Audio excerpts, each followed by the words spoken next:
రైతులకు నాణ్యమైన విత్తనాలను మాత్రమే విక్రయించాలని గజ్వేల్ ఏసీపీ నరసింహులు అన్నారు.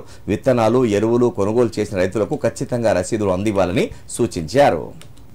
సిద్దిపేట జిల్లా కుకునూరుపల్లి మండల కేంద్రంలోని పోలీస్ స్టేషన్ ఆవరణలో ఎస్ఐ శ్రీనివాస్ ఆధ్వర్యంలో ఫర్టిలైజర్ దుకాణదారులతో ప్రత్యేక సమావేశాన్ని ఏర్పాటు చేశారు.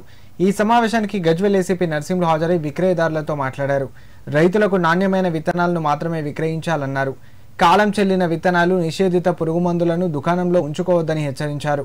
అధిక ధరలకు విత్తనాలు అమ్మి రైతులను మోసం చేసినట్లు తెలిస్తే కేసులు నమోదు చేస్తామన్నారు. రైతులకు ఎలాంటి సమస్యలు తలెత్తకుండా ఫర్టిలైజర్ విక్రయదారులు తగిన జాగ్రత్తలు పాటించాలని ఏసీపీ సూచించారు.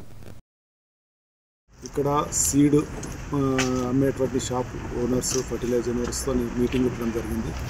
ఇప్పుడు సీజన్ వచ్చింది కాబట్టి రైతులంతా సీడ్స్ కొని పంటలు వేసుకునే కాలం కాబట్టి కొంతమంది ఇదే అదనుగా తీసుకొని స్పూరియస్ సీడ్స్ మరియు ఫేక్ సీడ్స్ తీసుకొచ్చి అవుట్ సైడర్స్ తీసుకొచ్చి అమ్మే అవకాశం ఉంది. ఎక్స్పైరీ డేట్ అయినటువంటి సీడ్స్ అమ్మే అవకాశం ఉంది.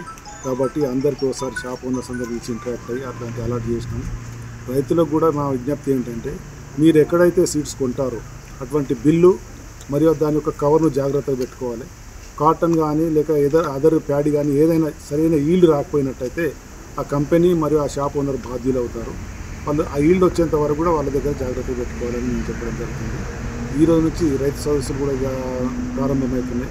అక్కడ అగ్రికల్చర్ డిపార్ట్మెంట్ తరఫున, మా పోలీస్ తరఫున కూడా రైతులను కూడా అవేర్నెస్ ప్రోగ్రామ్ తీసుకుంటాం. ముందుగా వీళ్ళందరికీ ఒకసారి ఇంటరాక్ట్ అయ్యి చెప్పడం కోసం ఈ ప్రోగ్రామ్ ఏర్పాటు చేస్తాం.